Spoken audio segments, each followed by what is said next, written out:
Avatar: The Last Airbender, the basically this episode's the two-parter where the day of sun comes, everybody breaks in, and they invade, and it goes wrong, and that's kind of the episode. I get. I mean, there's more to it. There's some other things I'll talk about in a minute. But my main thing with revisiting this episode was just remembering why this episode is important. Because I mean, we know that this episode's gonna go wrong on rewatch, right? Maybe if you were watching the show for the first time, you didn't know that. I'm sure you had a hunch because the whole show they're hammering this point of Aang needs to learn firebending. He hasn't done that yet. That's a whole thing. And so I'm sure when you're watching the show, though, you really don't think about the fact that, hey, what's going on here? But I think the reason this episode exists is just to actually better prepare these people for what's about to come.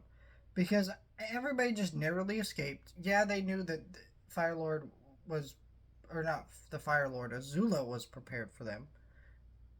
Which, she knew obviously because of the events of what happened in Ba Sing Se. But this whole plan and everything was really well thought out, but the problem is they already knew ahead of time, and I think nobody was truly prepared to go into this battle, and Aang wasn't prepared to face the Fire Lord yet. Nobody was ready for this, and so yeah, and so when this episode happens, it's the end of the road for them, in terms as what they think. But at the end of the day, they weren't ready for this battle, and I think it was to better prepare these characters. Also, to set up where Zuko's storyline is going to go. He's joining the Avatar. He calls out his father, and he goes to talk to his uncle and free him. But then his uncle's already left, which is crazy. But yeah, it's just a really,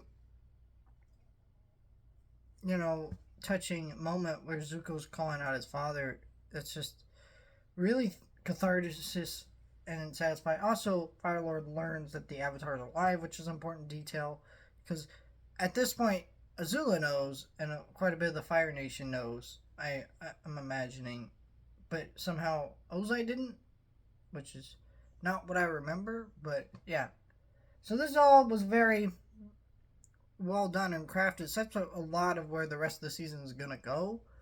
But it always does feel a little bit weird going back to this episode because you're like, what's the point of this episode? And then you realize the point is to better set up these characters for the battle that they're really going to have to face. But it's a kind of I feel like every time I watch it, it's still a little bit of a weak misdirection, especially this time. You watch it, and they literally like bring in people from the swamp episode to fight in the battle, and you're like, what are we doing? These aren't really competent fighters. Some of them are, but still, it just feels like, all right. I don't know. I really enjoyed all this stuff, but still not as strong as an episode as I thought it was. Remember, it's still good episodes, but still. Let me know your thoughts, like, share, and subscribe.